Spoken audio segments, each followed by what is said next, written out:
Okay. Microphone check 1, microphone check 2, 3. 1, 2, go. Microphone check 1, microphone check 2, 3. 2, 3, go. Microphone check. 2, 3. 2, 3, go. Microphone check. Microphone check. 2, 3. 2, 3, go. Microphone check. It. Microphone check. 2, It. 3. 2, 3, Come on. go. Okay. All right. Let me see how that. Hello, everyone. This is Charlotte Peppeh with the Socialite Production, where we are connecting the world through faith, culture, and entertainment. You know what? I should have tested these individuals because they've been on my platform several times what the mission is. I'll do that next time. But anyway, thank you guys for joining us. You are here for what? What are we here for? For storytelling. Storytelling. But, I mean, what is the theme of the conversation? Evolving. Culture. What is the overall theme? Peppeh Dem Summer. Yeah. Okay. They're going deep into the see, but they listen. They give us a good outline of what our conversation is going to be about. But primarily, this is Peppeh Dem Summer, the recap. We're a little late, right? It should have been done a little earlier, but it's so much more than Peppeh Dem Summer. It's talking about the community and the culture. And as they already said, it's evolving the community and culture. But we're just going to talk about the theme of Peppeh Dem Summer, just as we did at the beginning of the year if you saw our footage. But anyway, I am Charlotte Peppeh, the founder of A Socialite Production. I'm going to introduce our amazing and beautiful and handsome guests, and then we'll go further into the conversation. Are you guys ready to introduce yourselves? Absolutely. All right. Also, absolutely. Let's start with Mr. Absolutely. Introduce yourself to the people. Tell them who you are and what you do. Thank you so very much, Janet. My name is Wala Benedict Richardson Jr. I'm a Liberian boy, born and raised, and devoted Catholic. I'm a businessman by profession. I work in the automotive industry, and I love to, connect with my community to be more, involving within the different activities within our community. And it's really good to be back on this platform, Yes. Socialite Production, Yes. with you, Sia and Jamal. Yes. It looks like a regular crew now. Right. So I look forward to getting into it. Thank you. I'm so, y'all see me just teasing. I'm so excited for this conversation. And Miss Beautiful here. Thank you, Janet, for having me again on Yes. the platform. My name is Miss Sia Jones. I also go by the name, I always have to do this, Pambata. I'm a Liberian born and raised who strongly believes in motivating our youth and inspiring young women like myself, as well as highlighting Liberia's fashion, our food, our culture, our music. I can go on and on. I'm very passionate about Liberia. Yeah. And every chance I get, as loud and proudly as I can, I will rep my Liberia. She reps herself, and as you can see, this headpiece though, that's pretty nice. That's pretty nice. I need to go in the car and thank you, Sia, aka Miss Pambata, and Mr. Molly Bow. What a pleasure to be back here. Yes, it is, What a definitely. pleasure. My name is Jamal Alfonso Stewart. I think you might have seen my face two or three times before. 4 or 5. But yeah. But it's a pleasure to be back. So I am a Jamaican Liberian, first generation Jamaican Liberian, born here in, not born here. I've been here since I was 6 months old. So this is Charlotte, North Carolina, from all of you viewers. So that's also a perspective about my overall character with the Southern gentleman, plus layered on with the culture. So it's all tied up into one. Definitely. If we were to define who I am, I'm someone who was placed on this earth to help people. I know that's right. Yeah, that's my calling in life.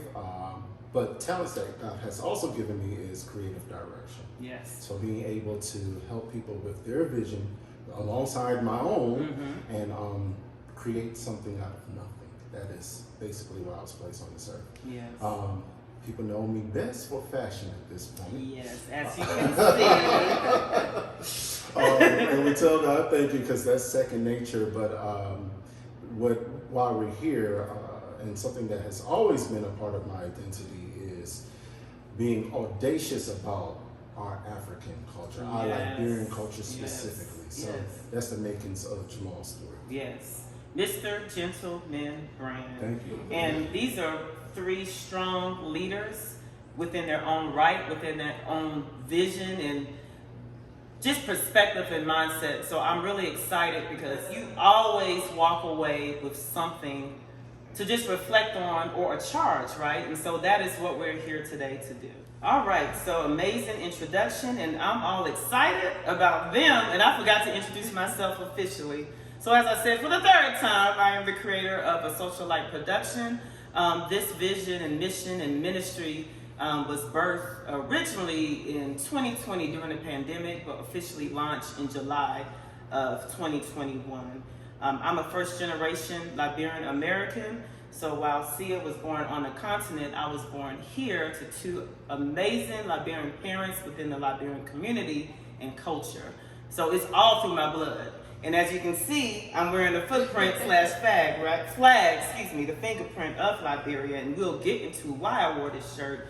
But I'm very passionate about my people, my culture, my heritage, and I'm one who connects.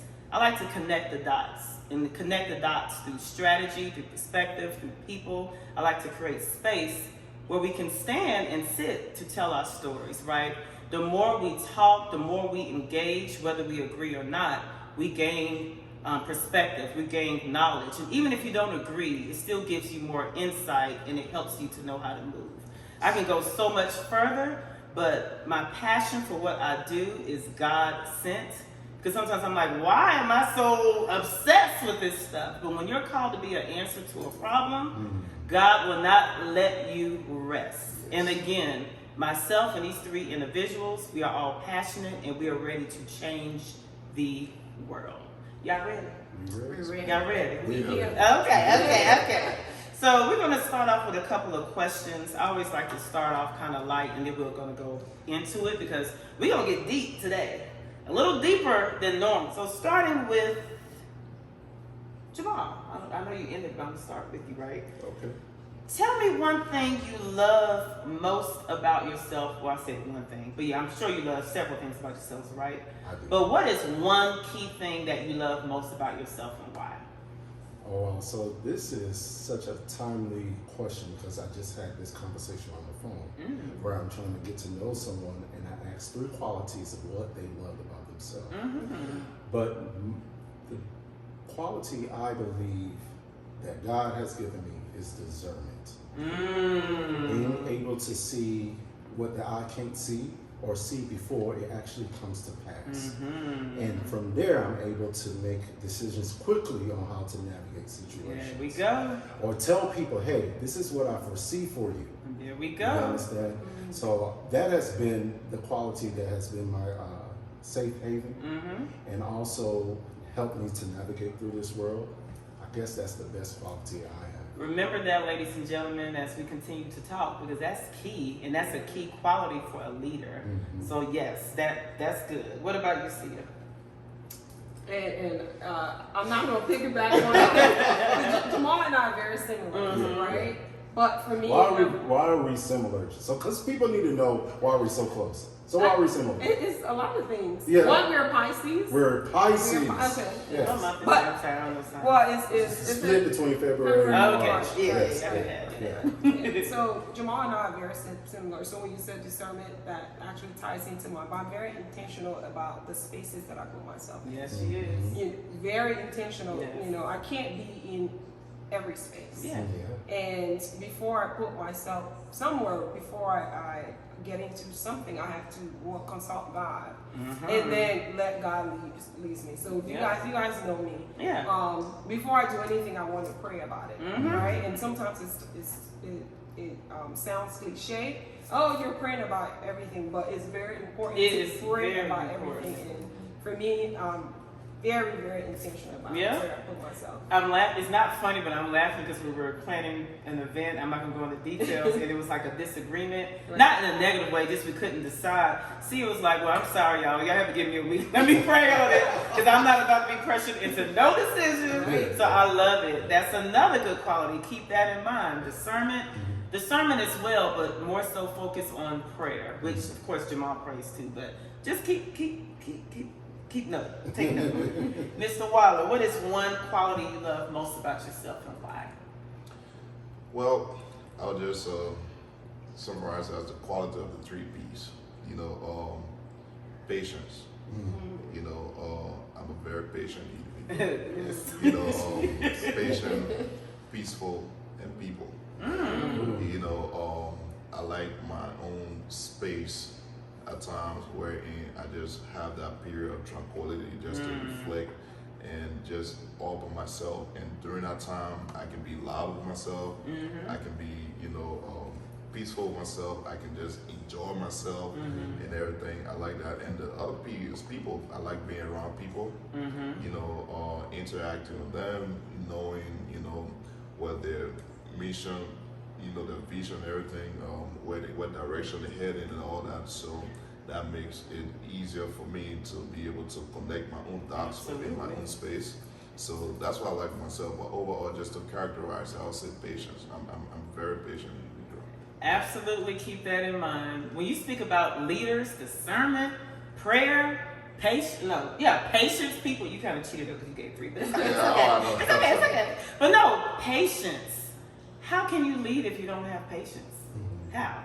Well, for me, to answer the quick question, and it's picking back, well, I can't lie and say I'm patient. I'm really not. I am, but I don't. So Waller, he's patient, and he will, you know, exude that. I'm patient. I'm like, you know, how do you wait? You know what I'm saying? Anyway, so no, for me, I'm torn because I am a woman of prayer, and with that woman of,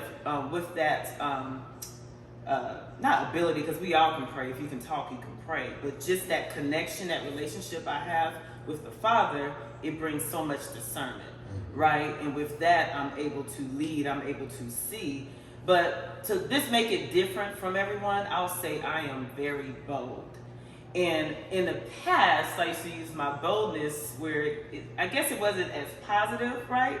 But God gives us all traits, and with those traits, if you use it in the right way, then you know what I'm saying? You can be bold and use it for negative or good. So God can say, go and pray for the mayor. And I'd be like, okay, cool. And I'll go pray for the mayor. Yeah. Whereas somebody else may be like, well, I'm not doing that. Right. So just the boldness in leadership to bring people together, to do what no one else is doing, to be confident and sit within it. So we have discernment, we have prayer, we have the 3 P's, patience, people, and peace. Lord Jesus, peace, and then boldness. So I think this is a good combination.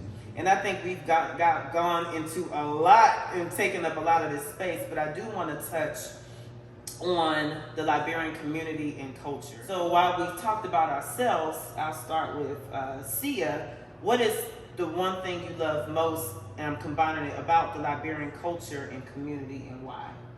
Specifically the community in Charlotte, or just overall, or you can be specific to Charlotte, however you want to togetherness overall, right? It doesn't matter what we're doing. It doesn't matter the timeline. When Liberians come together, we can do amazing things. And I would just give a short example. We had an event at my church, and the timeline seemed so short, right? And some folks were like, oh no, we can't do it, right?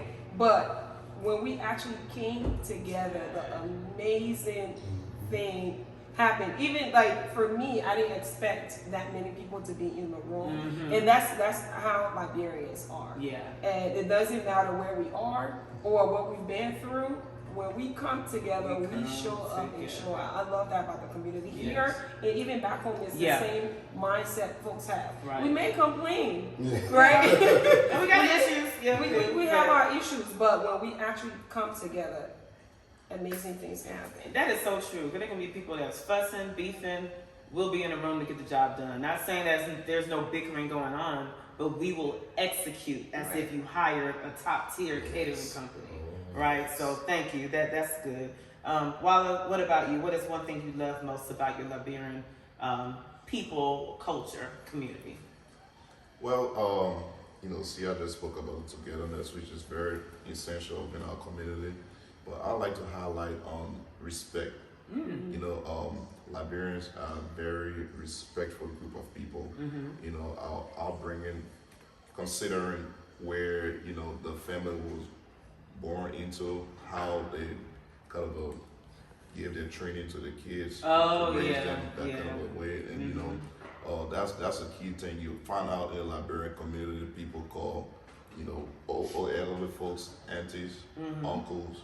Hey, Uncle Mary, Uncle George, hey, Auntie Mary, and stuff like that. So just that respectful aspect of it is a key thing in our community. And I really like that. No, that's key. And I confuse. Well, now my American friends, they know now, but I'm like, I'll say auntie or uncle. They're like, oh, are they your mom's brother? I say, you ask too many questions. Auntie and uncle. I said, Or cousins. Right, or cousins. And even here, it's like we're family. None of us are blood. Jamal, and that's a whole nother story.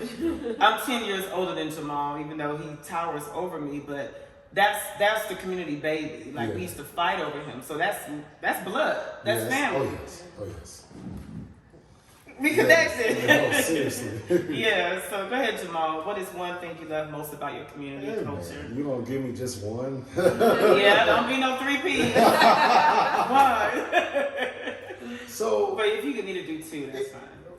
So it's one umbrella arching theme, but we're very identifiable.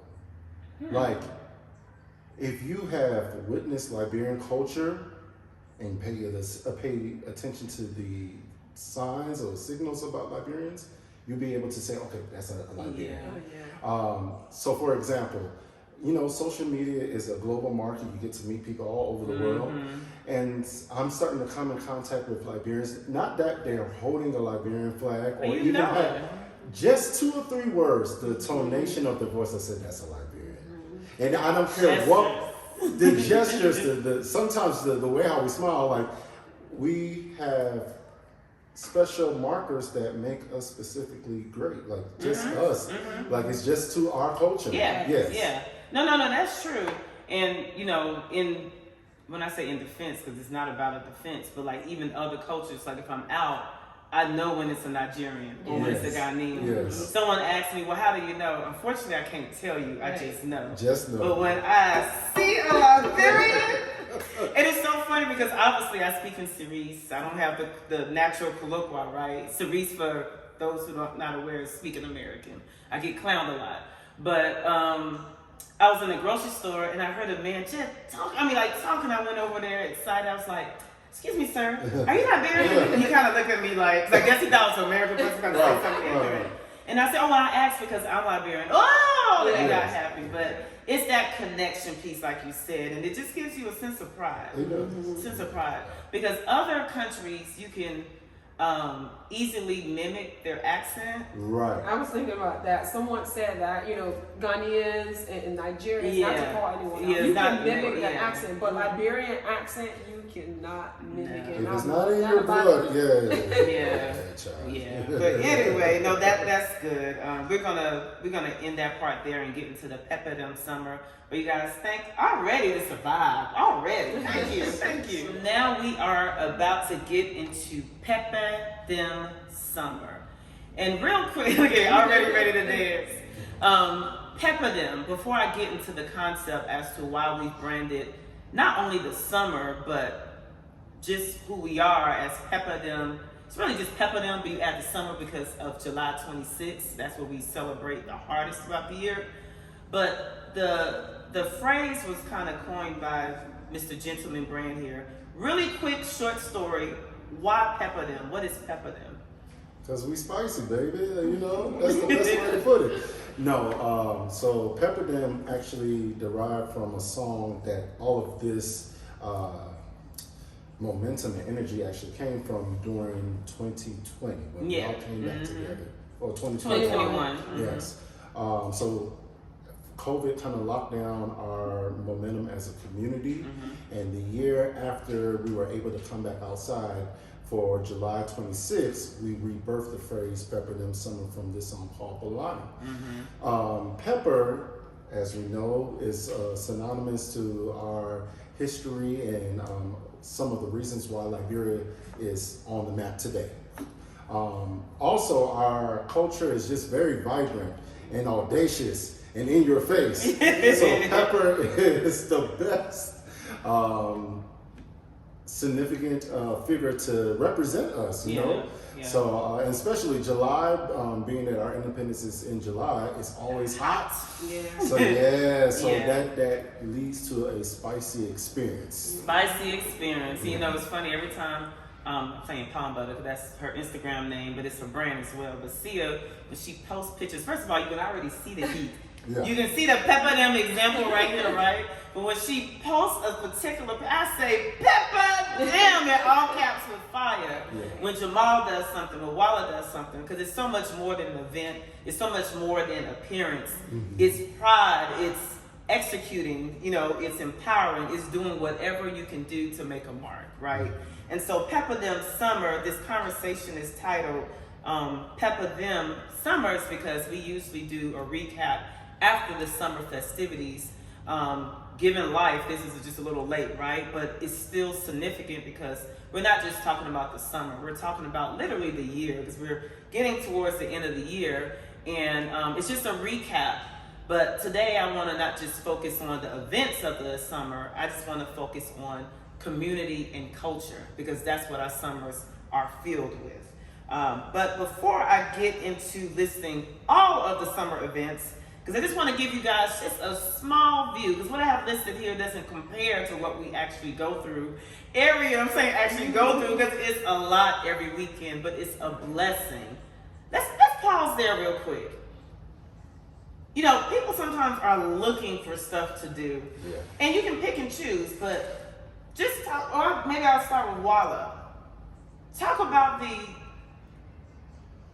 the energy around our summers, really our year, but our summers with just all of the activities going on. Well, it's great. You know, when you hear the name Peppeh Dem Summer, it's not just always entertainment. So it's holistic. And our religious activities like the worship services, fire at our church, you know, to climax the activity. But it's a whole lot of things, and it brings good energy to the community, from sports to music to arts, and you know, to food, our Liberian jollof, and wait, what's that one more time for the people in the back? Our Liberian jollof. You say our Liberian jollof rice. Oh, okay. The jollof. That's all I see that now I'm trying to trend it. It's becoming a very popular thing now, where in all the West African countries kind of showcase their talent, who makes the best jollof rice. But so we do that too, but you know, during our festive season, especially when we celebrate July 26th in the park, under the umbrella of the Liberian Community Association. And there's a whole lot of other activities that go on too. So it's just, you know, a bunch of different things that we put together, and we really put good energy into it, and it comes out really good. It's nothing for us to literally see each other every weekend if we wanted to, right? Meaning like there's stuff going on. Sometimes you just have to be like, I'm not this weekend. I'm tired. But just to kind of go through the events, and then we're going to, you know, kind of touch on a little more as it relates to that, and then get into the conversation. You guys help me if I missed anything. I'm going to read through this list fast. So Peppeh Dem Summer events. And these events includes the Liberian Association. Those who aren't aware, we have an association here in Charlotte. It also includes other Liberian Influentials, or just people of the community who are having events. You can find everybody at the same event every weekend. But you have, and I'm just lumping all this together, graduations, baby showers. And pause real quick, because you may say, oh, graduation, baby shower. No. These are big events like it's a wedding. Right? Graduations, baby showers, weddings, birthday parties, and I have to highlight BY, DJ BZ. He has his annual birthday bash. This year he had a cookout on that Sunday. That's all I got to say. Africa Live. So Washington Kofi, he has the Kofi Creative Group, which under that umbrella is Africa Live. It's a live band entertainment experience. If you don't know about it, Google it. It is amazing. But those events occurred. Exclusive interviews, socialite production with Liveback president and just other individuals that are to be noted. Just can't note now. Liberians Connect, Charlotte Soccer Family Veterans Tournament, Gentleman Brand Sip and Suits, his inaugural event, which was just a whole freaking vibe. Liveback's Gala, July 26th Welcome Party, Liveback 26th Festival in Sugar Creek Park.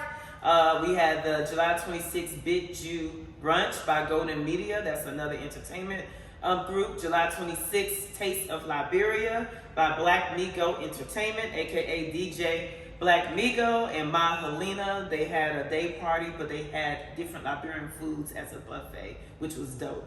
We had the Liberian international fashion designer Korto Momolu. Her sister actually lives in Charlotte. Shout out to Javon Binion and her family. But she hosted a watch party for Rip the Runway, and a socialite production hosted a meet and greet. So that was a vibe. Dr. Carl Patrick Burroughs. Unfortunately, I was not here for that. You went? Yes. And I'm just, we're going to get into that because he's a historian around Liberian storytelling. And he actually came live and did some storytelling, and I missed it, but he is amazing. We meaning Palm Butter, aka Sia, and myself, and I'll say, and everybody else here because they contributed, but a back to school skate party for the kids. I don't know if the kids had more fun than we did. That was amazing.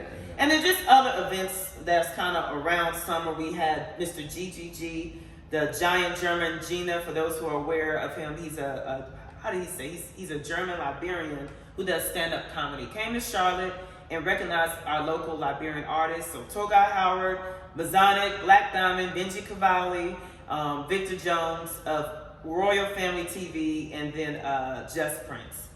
And then, had a meet and greet party for them. It was amazing. But did I miss any key events for the summer that needs to be called out? I think I kind of got it all right. Yeah. Okay, I'm just trying to do the high level one, but we'll get into the conversation. But go ahead. I was going to mention the Annie T. Dole Memorial Foundation. Thank you. Okay. Yes. Now that was outside, right in the outskirts of summer, but they have. Oh, go ahead. No, that's all. Yeah, I used to actually be a part of the board, so I probably shouldn't have forgotten to mention that. But Annie T. Dole Memorial Foundation. When you talk about Oprah and her school, and there's no shade to Oprah because Oprah is amazing, is doing amazing things. What's even more amazing is when you have people who don't have the Oprah resources that has literally built a school from the remains of their home that got destroyed in the war. That home is the administrative building, and it started off as an elementary school to a junior high school, now a high school, a total of 500 students. You live in America and you're doing that for the past 12 years. They had the 12th annual gala. They have a women's empowerment program. They have a medical preventative service program and locally scholarships to graduating high school students.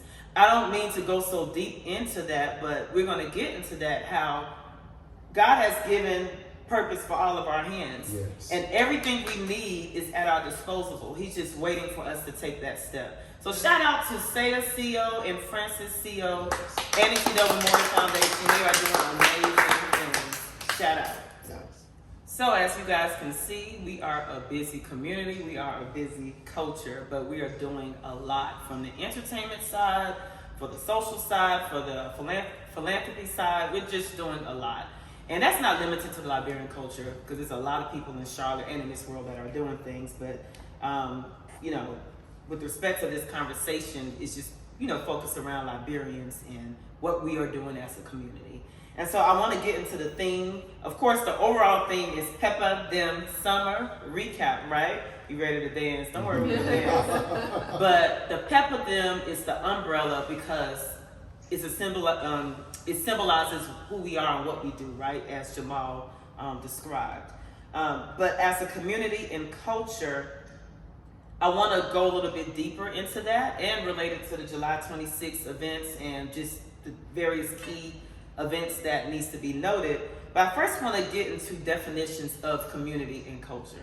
I know this sounds elementary, I know it's obvious, but sometimes when you call out what a thing is, it brings a different perspective or awareness. Either of you can take it. What's your definition, first starting with community? And not so much of the Webster definition, but give it from a perspective that you think people may not have heard as it relates to what community is. So for me, community means not forgetting where I'm from, right? I came from Liberia at an early age to the U.S. And myself and a lot of others struggle with our identity.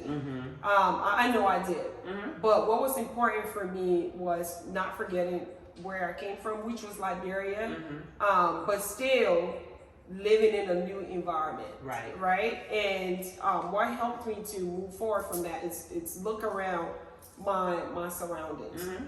I'm grateful to have been in a position where I was in Charlotte. When I came to Charlotte, I was around our Liberian community, the folks, and I saw how important it was for them to rep Liberia. So living in Charlotte as a young person growing up, who came from a totally new environment, and coming to Charlotte and seeing how everyone rep Liberia, it meant a lot to me. So that community that I saw, it helped me identify with who I am now. Right? And I think a lot of us that came from Liberia, especially at an age where you are learning things, and then they remove you. Well, not remove. It was but a good thing. That's how it felt. Right? It felt like, okay, I got to start over. I have to learn. I have to do this. I have to dress a certain kind of way. No, you can still be yourself, as authentic as you can be. Right? You don't have to adapt. You can adapt, but don't change. And always identify with who you are. So just being in Charlotte, seeing how everyone repped Liberia, seeing how close-knit that community was, it meant a lot to me. And that's really good. And that's, again, Jamal and I grew up here, right? But growing up in that type of community, we felt like, as if we live in Liberia, which, child, we have no clue what it is to grow up in Liberia, right? But we are familiar with it, so that when we go, it's not like a total shock, right? It's familiar. You're familiar with the customs, the gestures, the food, and all of that. But it's important for those that are living here, and more especially those who are coming. You're coming to a strange land, and you feel like you're going to be by yourself, but there's a community there to welcome you. So that was a good perspective to come from as it relates to what community is. And I'm gonna ask Walla this question, because you've been here, what's it, 6 years now? About 7 years. Oh, 7. Wow, time flies. So he's been here the least time out of everyone here. So talk about what community means as it relates to just your perspective of what you experienced in Liberia and here. Well, my definition would be community is a circle of people, who work together for their common good, working in harmony, together, a circle of people who have each other's back, and I'll just give a few examples about, our Liberian community outside Charlotte in Liberia. For example, growing up in a community, all the kids will do things similar, and then the parents would do things similar, and then once a stranger comes into that community, everybody's gonna know that there's a stranger in your community. So like activities like going to play soccer, you find all the boys coming out of the house, go play a little soccer here and there. And it's the same thing when we have the different types of seasons, because in Liberia we have 2 seasons, rain and dry. Like the rain season, you're gonna know, that's where all the mango plums and stuff grow up in the tree, and all the boys and girls will go under the tree, try to get the plum and stuff like that, and they do that for everything else.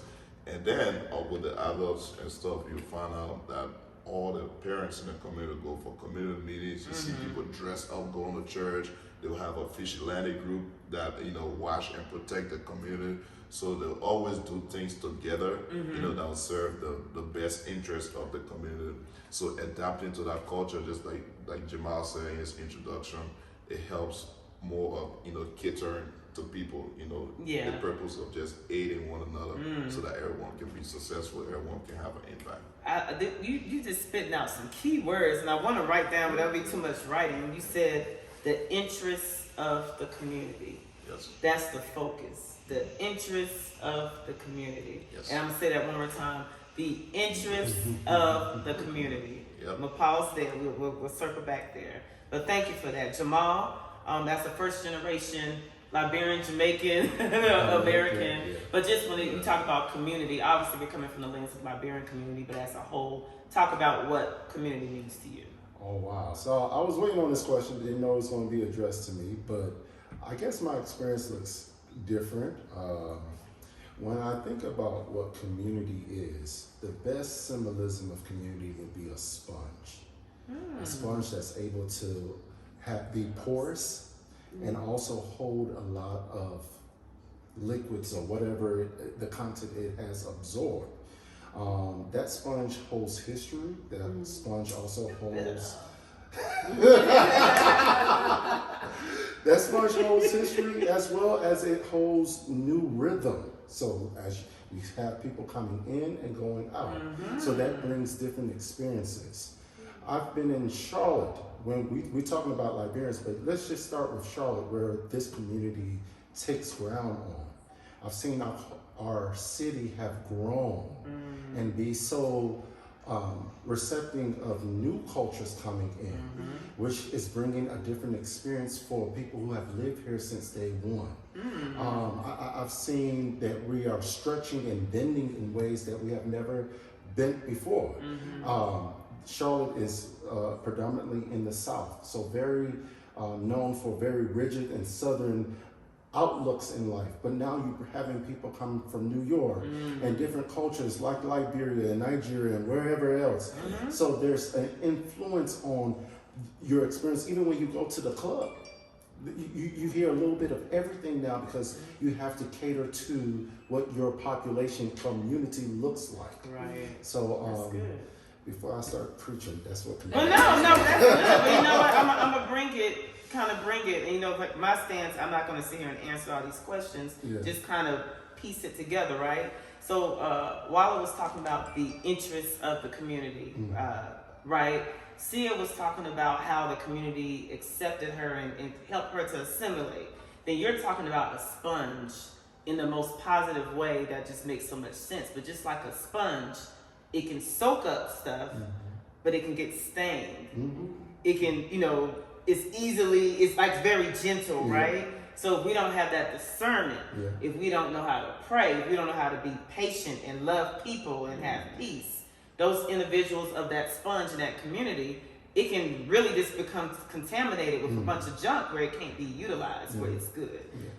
Go ahead. I thought you were going to say so. Yeah. So again, what he kept saying, the interests of the community, that sponge, we got to take care of that sponge. So anyway, y'all better, Anyway, no, all good stuff. What is culture to you?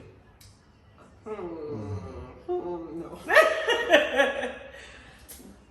For me, I'm like a Liberian born, and I always use this analogy, who came from Liberia to a new environment.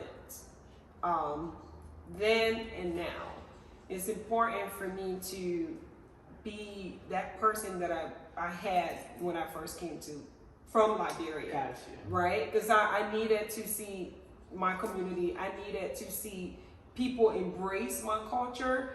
And although I struggle with that, right, and doing that could have changed my identity, right, but to embrace where I come from, right, and to be that positive influence for the kids that the youth that are looking at me, right, to be that person I saw then that helped me be the person that I am. Yeah. So everywhere I go, and someone told me the other day, if I didn't know who a Liberian is, I can show you a picture and say, that's a Liberian. Right. Because I rep it so much, because so many people are watching. Right. The youth, the young girls are looking at me as someone who's representing my culture. Right. So it's important for me, any room I step in, I want to be loudly, proudly Liberian. Liberian. And I agree with that. I'm gonna park there just for a second, because you said I'm gonna rep my culture, I'm gonna speak it, and it's not doing the most, right? It's just being who you are and being confident and comfortable, and not trying to code switch and make other people feel comfortable with who you are. And we have these discussions all the time. The Liberian culture is not rep like that in mainstream, in media, even amongst other Africans, right? And this is nothing negative, this is just facts. So if we don't rep ourselves, who will, right? If we don't own who we are, if we don't showcase who we are, who will? When you talk about Africa, when you see Africa on the news, Liberia is not talked about. And when we're talked about, it's from a impoverished standpoint. And yes, I get the country is poor. Africa would not be Africa without the people. The people make Africa rich. So I don't know if anybody else want to touch on that, or just answer your own question for culture.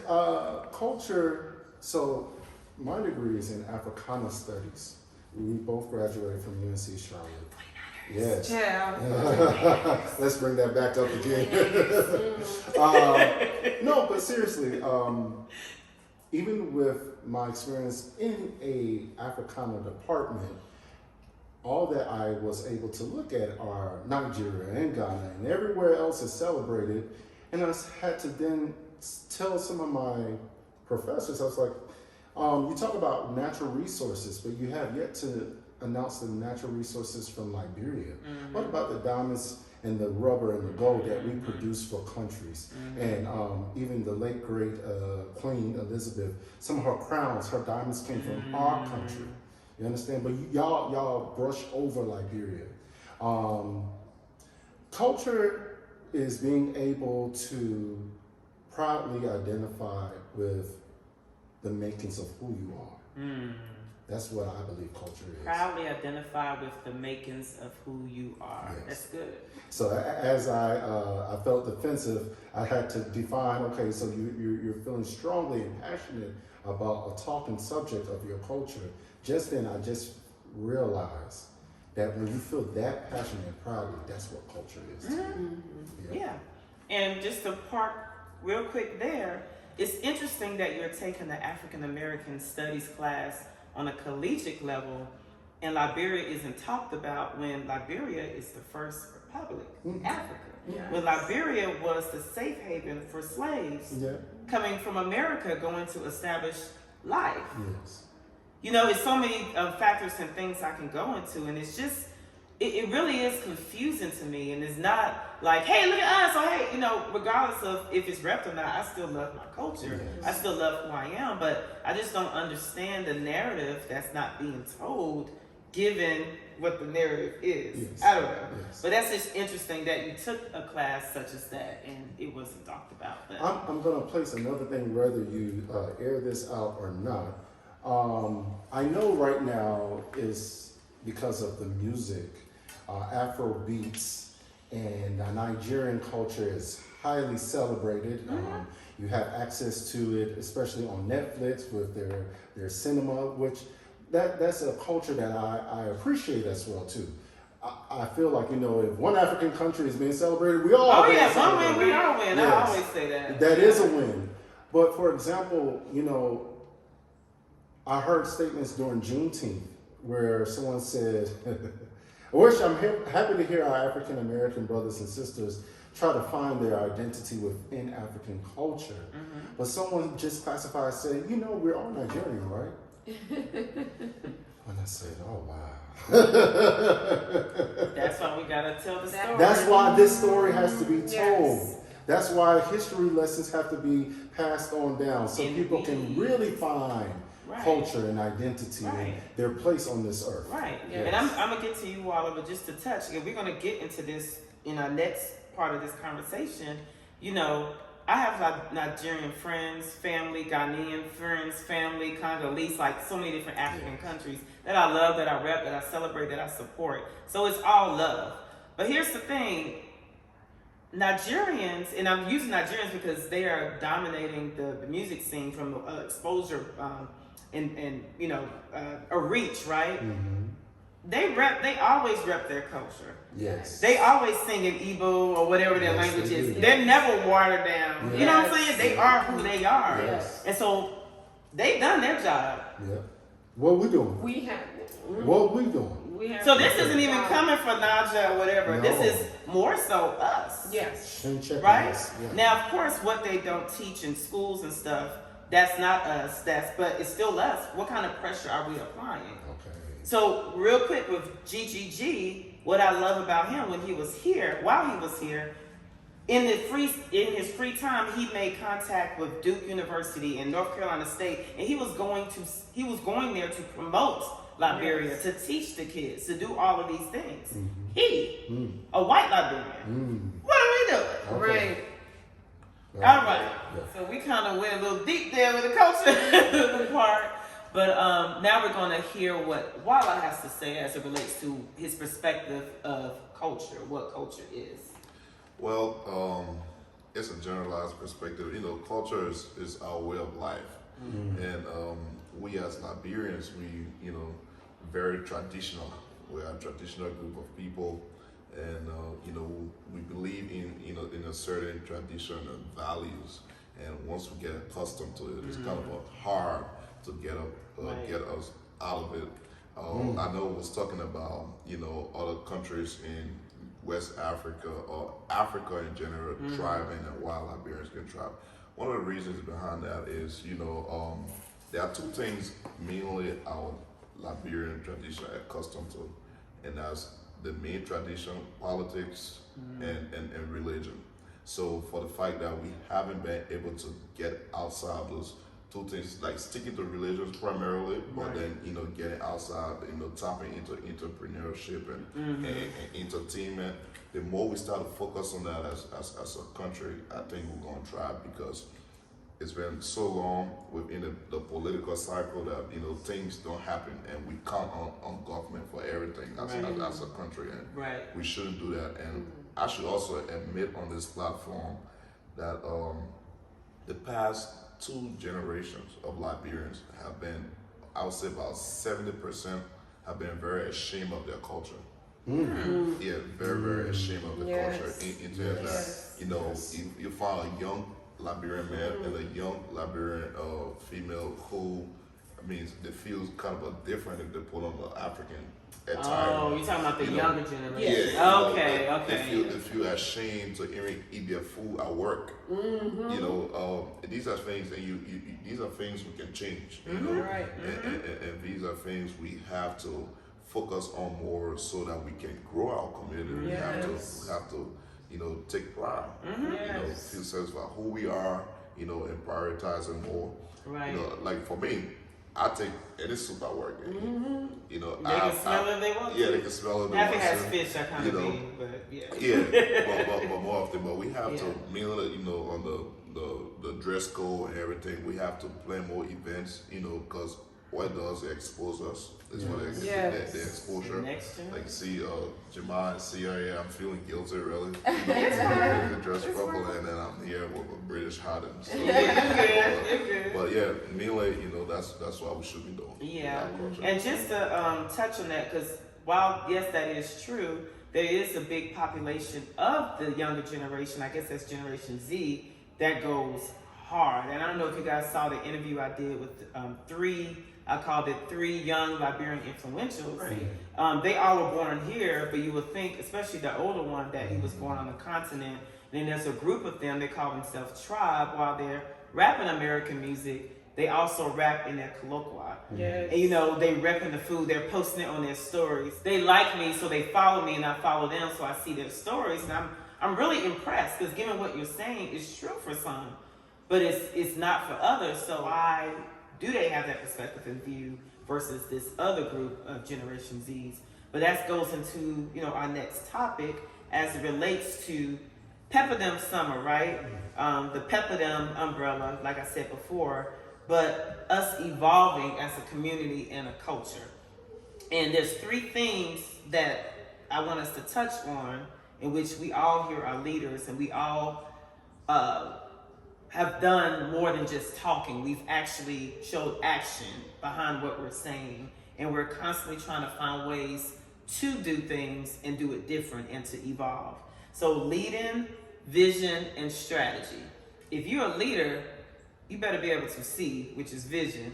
And vision is seeing beyond what you can see. Vision is looking at a blank wall or a forest while other people see a blank wall or a forest. I see a big Liberian production studio. I see Liberian artists and entertainment becoming global. I see the next generation repping and teaching people. I see so much, not just me, but all of us. And then strategy. What is the strategy? What is the roadmap to get to what I see? I don't know right now, but right here, this circle, this table is the vision. So this is the table, the frame that I'm operating in. How I get there, that's for God to give me discernment to show me how. And I get that discernment through the prayer. And I get that prayer through patience. Because you got to be patient for vision to come into fruition. So in this last part of the conversation, we've talked about so much. I don't even know what time frame we're on, but this is really good stuff. But I want us to talk about solutions. I want us to talk about forward movement. So while this is Peppeh Dem Summer recap, and of course, like I said, this is not limited to just summer events. This is just Peppeh Dem as it relates to who we are as a community and the culture, right? But there's 3 buckets that I want us to take this next conversation, the lens of this next conversation. It's leading, vision, and strategy.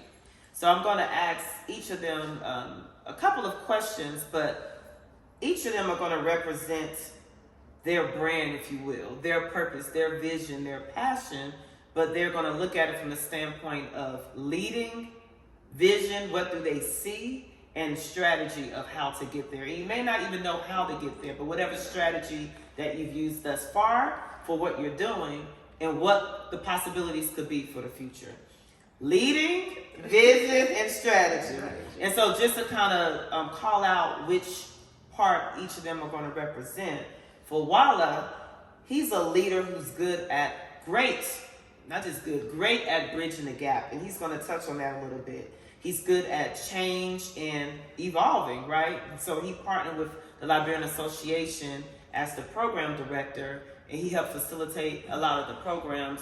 Not help, he led the facilitation of the programs for July 26th and a couple of other events. But he was able to bridge generations, right? For Sia, she's a leader, but she's also a servant, which makes the best leaders.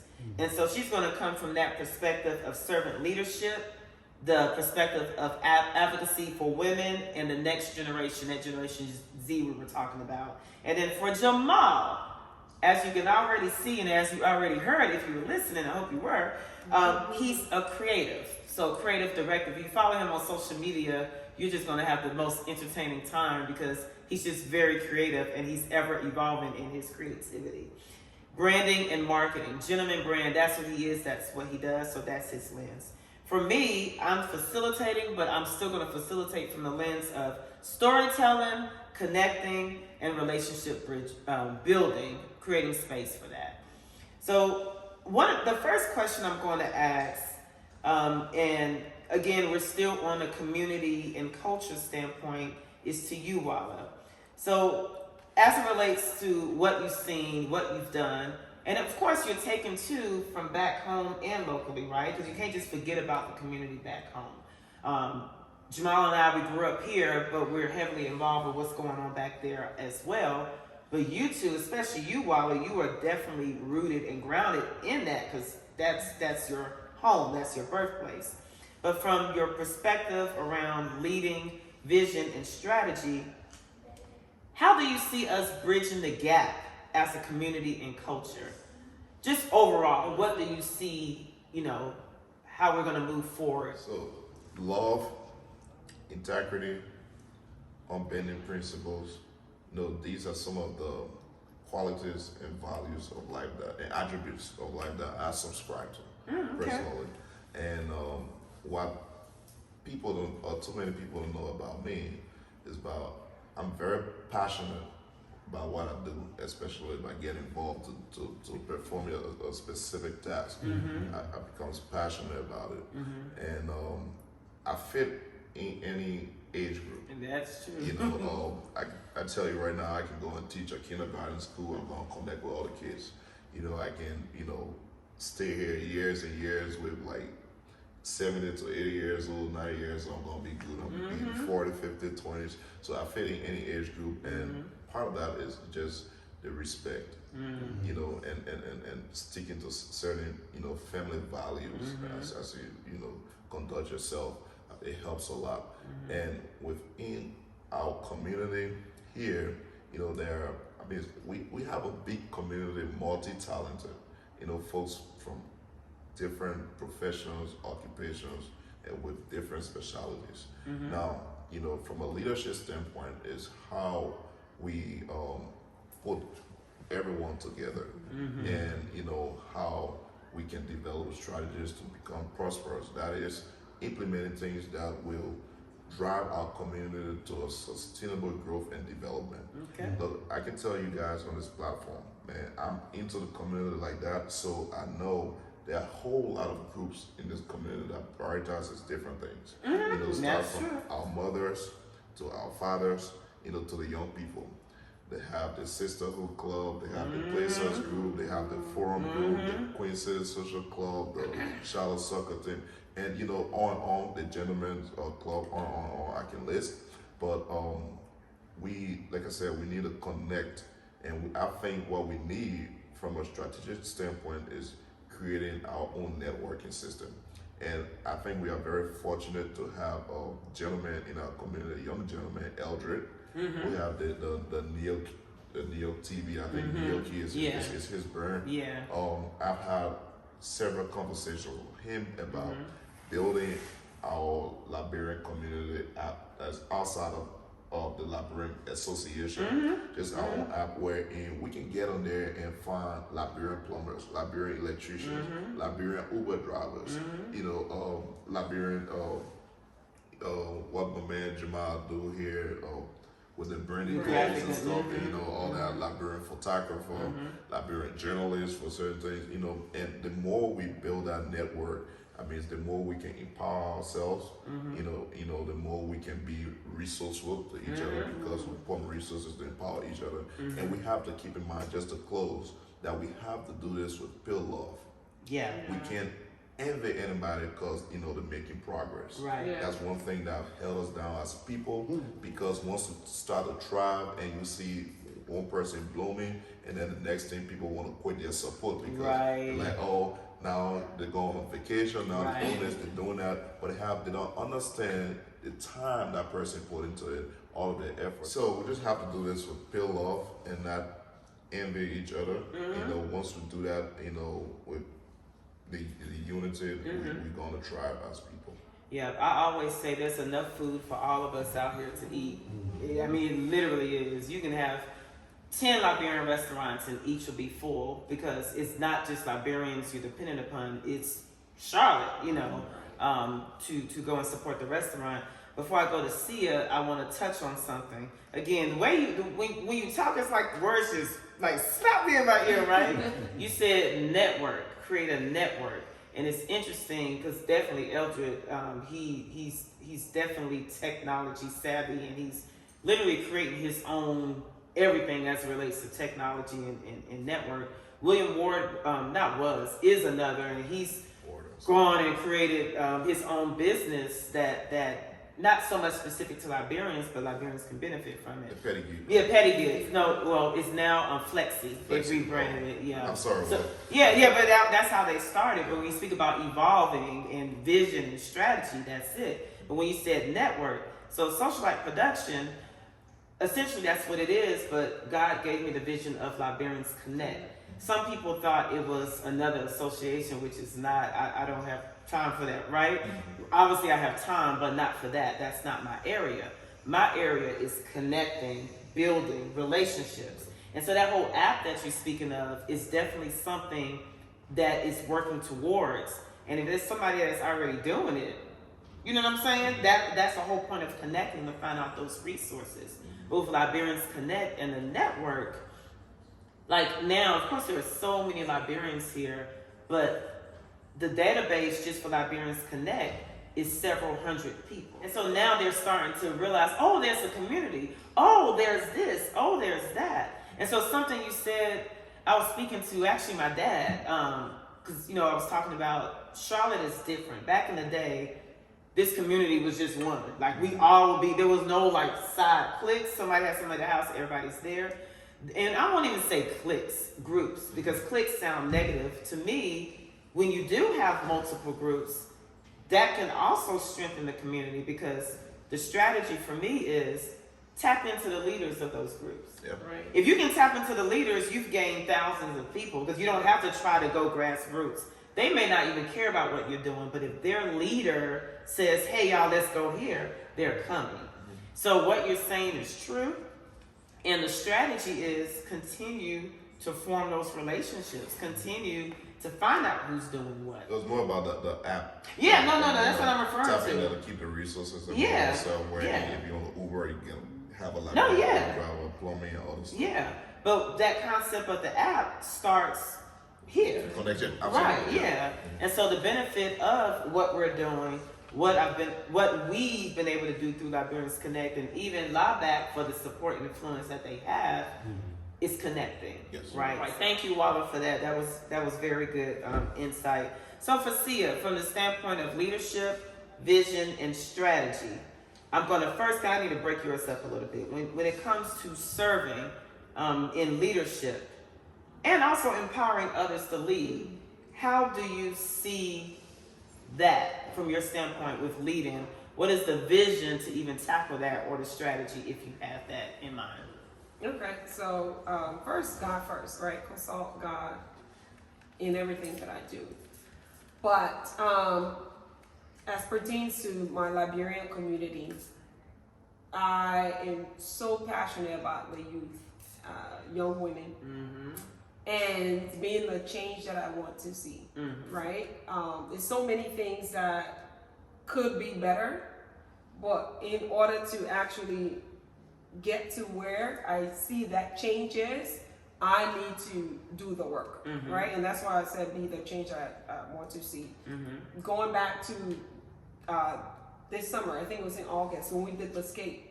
Yeah, the skate, back to school event, skate back party. to school skate event with the kids. We had a vision, but we actually had to do the work, right? We met with and we strategized by meeting with the youth of our community and listening to them, right? Yeah. And they felt, and I see this a lot. I saw this when I was growing up, right? Although the community was close together, but sometimes I felt left out as a child growing up. And although our parents did a good job, but having to provide for us, sometimes they weren't there. They were working, and sometimes the youth feels left out, right? They want to be included, right? And during that event, we're able to contribute to them feeling good about themselves, feeling that someone is listening to them. So I wanted to be, I saw something. Not saying that something was wrong. Well, it's a need. It was needed, and just seeing how happy all the kids were and how appreciative, it made me feel really good, and just made me realize that one, we have the resources in our community, because during the process of planning and everything, I remember us thinking, how are we going to get there? Yeah. But we did not have to reach out, right? Right within. We were able to accomplish that right within our Liberian community. Right. So that's the message that I preach to everyone. If you want some change, you have to be that change. You have to do the work to actually get there, and that's the message I give to by being an example to the youth. Right. I give them that message. If you want something, you first have to do the work. Right. Right. If you have a vision, do the work to actually get there. Right. And like what Wallace said, because of course he mentioned Eldrick, and am I saying his name correct? Yeah, Eldrick. Eldrick and the app, and I was mentioning Liberians Connect and the whole point, and the what the vision is, but his point and mine as well. I don't care who do it, just do it, and if somebody can do it better, then let them. That's the whole standpoint. And oftentimes we complain about what's not being done, and we're not doing anything. So if there's an organized group that's supposed to care for that, and if it's not being cared for to your liking or time frame or just period, then okay, hey community, who's interested in the youth? All right, what can we do for the youth? And what Sia is referring to, like before the skate party, we had a focus group. We selected 10 young Liberians representing different age groups from grade school to high school. And it was actually a lot of fun, right? But they appreciated it so much. We took them to Optimist Hall. We bought them free food. I get excited when I get free food. So imagine kids, right? And we got them candy. So now they're all ready. And we just talked to them and listened.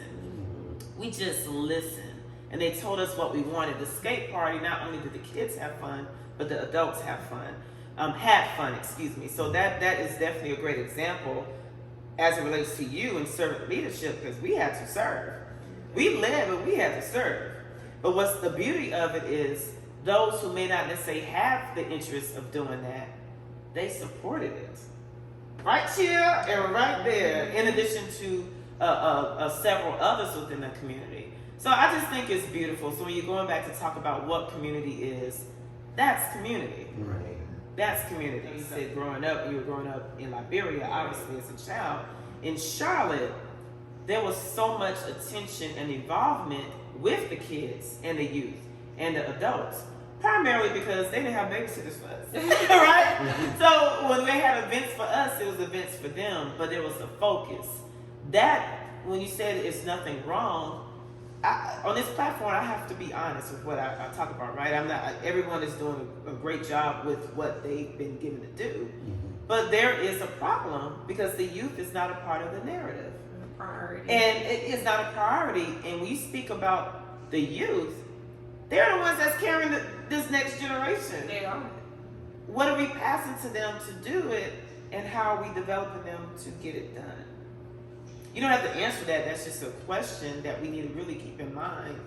Even myself, with the Socialite production, as I'm connecting Liberians and making sure we know who does what and what. Okay, what are you doing for the kids?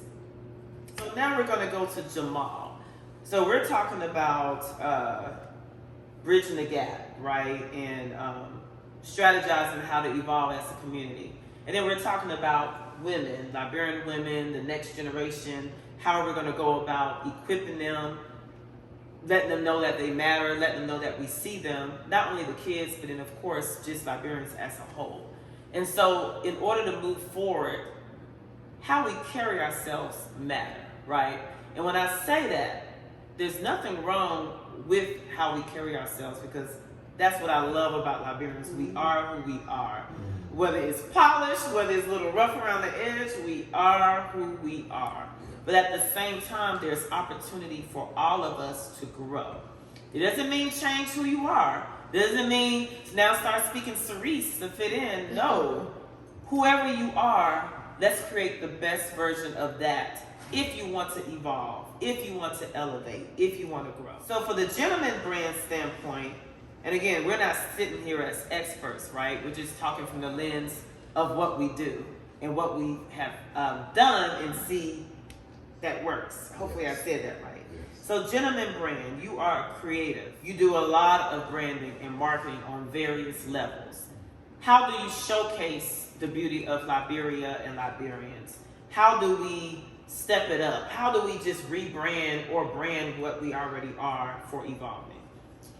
Oh wow, that's a loaded question. I know that's a loaded, I'm sorry. And there's a lot to unpack, but I'll try my best.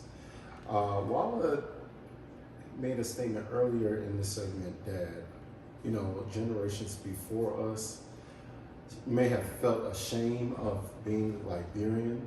I would even probably say the best way, I would classify it, they shrunk themselves when they went into different environments. And in this season right here, where there's territory for us to gain, this is not the time for us to shy away from our identity, shy away from what authentically makes us unique. Our dialect, our fashion, the way how we put things together. For example, I've gone to weddings before and gone to weddings on different calibers, different pay budgets, different cultures. Nobody does a wedding like Liberian people. Like, it's just the energy and the prestige that we bring to us and the way our swag, it's just different. So at this juncture, we have to be audacious. We have to be canny and also brave in showcasing who we really are. This is not the time to shrink. Yeah, they might not understand it, but I promise you, when it's produced on a level of excellence, it will get understood. And so that's key. And then you pique people's interest, right? When you speak about branding and marketing, social media is how a lot of things are branded, right? Obviously. But I understand that some people are not on social media. But the intentionality of showcasing who we are, whether it's fashion, whether it's speaking, whether it's highlighting events you led, do you want to touch on that a little bit? Absolutely. The branding and marketing, whether it's social media or not, how can we evolve in that space? So when it comes to the branding portion, I believe we have to amplify our talents. We have to make it concise. I believe in the good word that they say, write it down and make it plain. Yeah, we have to make it plain. Like, hey, this is my agenda. I need to be concise with it. I also need to put the manpower behind it to make sure that it is a true depiction of what I want it to be. So it is no teetering with what I got. Yeah, God already gave you what you needed to be great. Stop pandering around with what you have. Right. You don't need validation no more. Right. At this big age, you don't need validation anymore. So branding at this point has to be, okay, consistency. Am I consistent with the vision that I have out? Of for how myself? I want to show up Yes. to people. I believe that would involve Liberians in a total sense, as far as being more marketable, being able to be assessed by other cultures. If we are more consistent in what we say that we want, that's going to push our agenda forward. Right.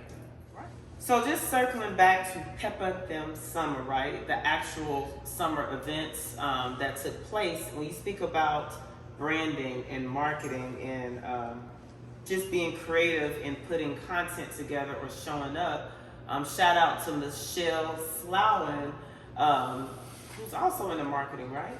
Yeah. So she took footage from July 26th, specifically the Grand March, which is a traditional dance that is done in Liberia, and of course we do it here.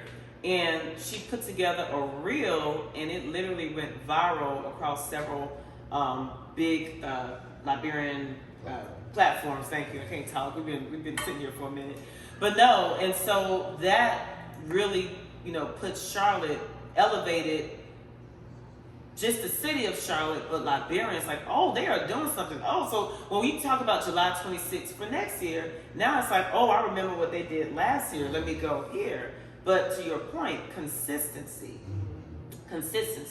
So being that Walla led those activities and festivities, anything you want to touch on as it relates to July 26th?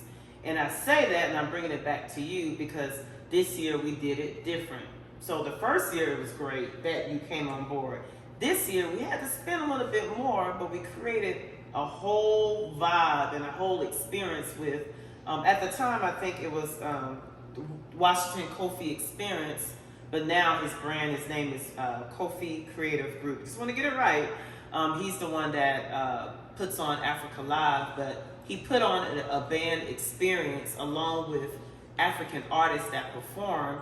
It just really carried the whole experience at the park. You want to just talk about that, the evolvement, the strategy, the branding, just whatever you want to touch on, and being consistent so that we can live up to that for next year? Oh yeah, absolutely. So basically let me just send shout out to DJ Beezy. Oh, BY, yes. BY, Sorry, and, forgot about that. Washington Kofi. Yes. And Local Verde. Yes. And then also Jamal Stewart here was touching base with him in between.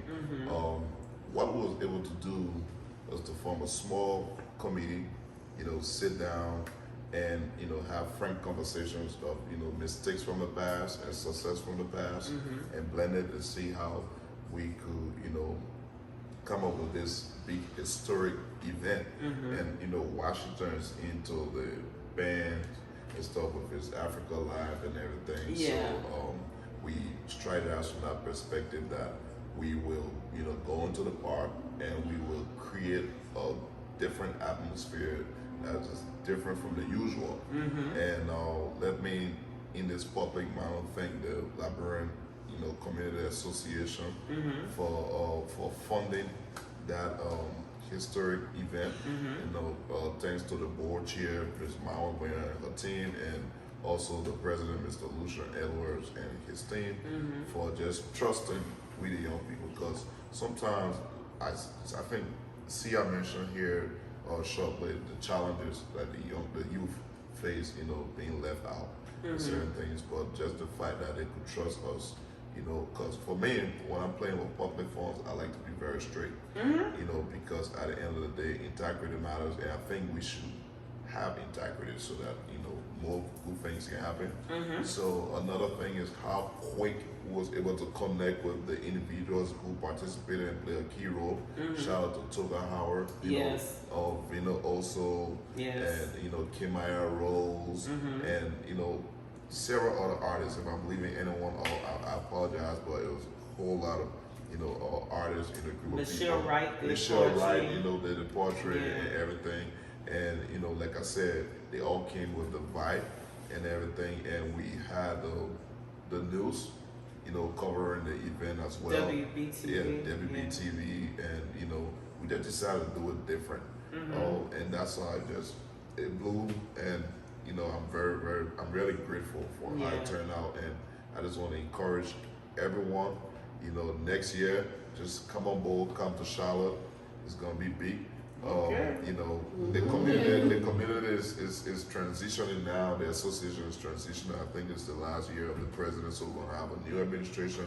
I'm gonna be playing a different role, but hopefully someone can continue. What role are you gonna be playing? I'm like, Okay, I mean, let's go ahead. Let's hear that. Because we can't be hyping up July 26th and you're not gonna be a part of it. For me, I like to follow rules and regulations. Within the Constitution, it's enshrined that the planning committee chairperson just serve for 2 years, and my tenure has expired.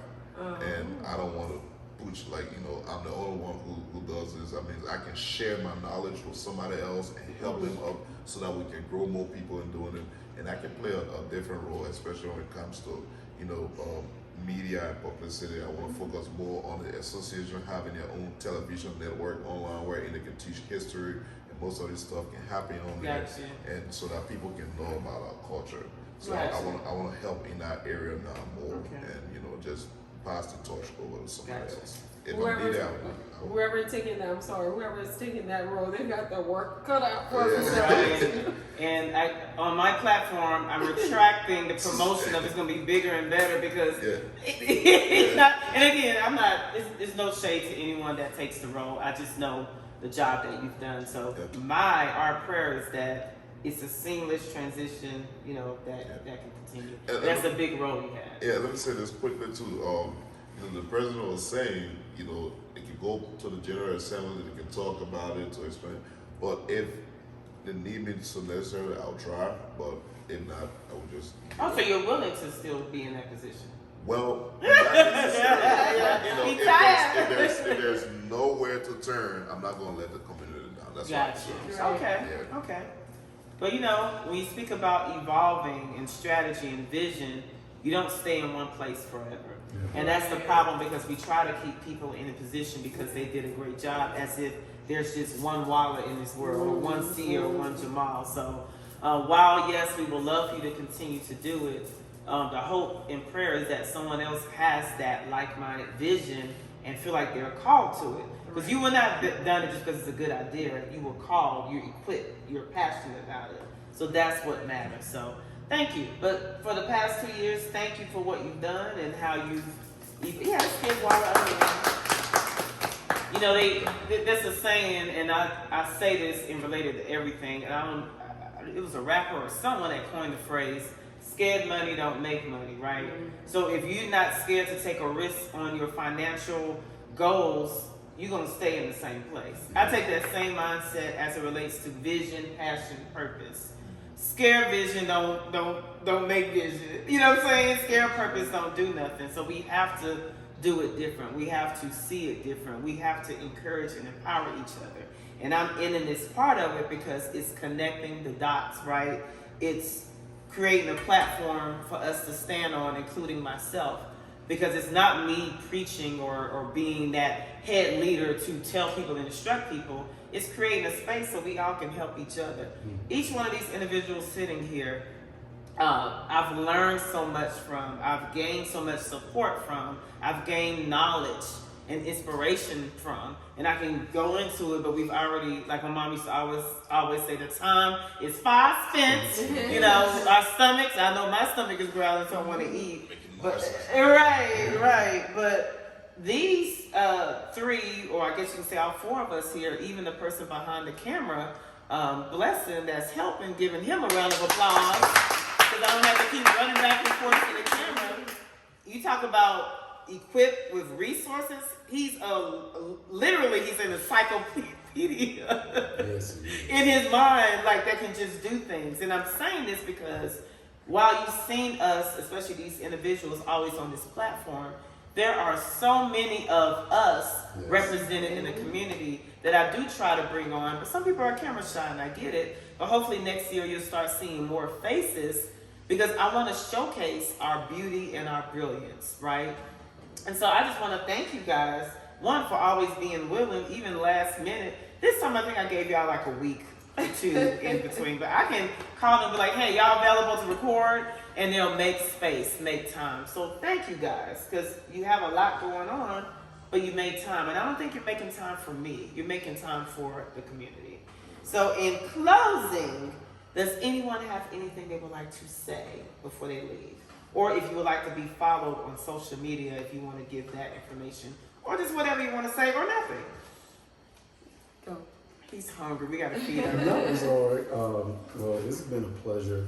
I've been in this particular position for the Liberian community for a lifetime. Right. It seems like a lifetime, but more intentionally these last 2 to 3 years. And I believe the role is looking different on my end. I believe I'm being called to be a liaison. So going into spaces where Liberians are not really represented. And that's how I'm going to make the narrative or have it be seen from eyes that have never seen it before. So that's what I'm calling to. So whether that be events or going to forums where I'm the only Liberian in the room, that means, okay, that's where the Spirit is telling me. Right. You have to take the torch further than just Charlotte.